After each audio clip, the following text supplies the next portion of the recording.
Hello coders, and welcome to How to Fix. In today's video, we'll be focusing on a new bug that you might find challenging to solve. So without further ado, let's dive into today's bug. Let's now run code 1 that triggers the error and see the output. Here's the explanation and the solution to the problem. Do take a moment to pause the video to understand the explanation.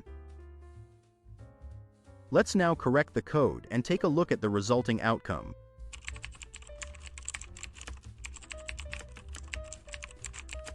And there you have it. The code executes flawlessly and our output matches our expectations. No more error. That's the end of today's lesson. If you found this walkthrough practical, don't forget to press the like button and subscribe to our channel for more code repair videos. Stay enthusiastic, keep advancing, and happy coding everyone.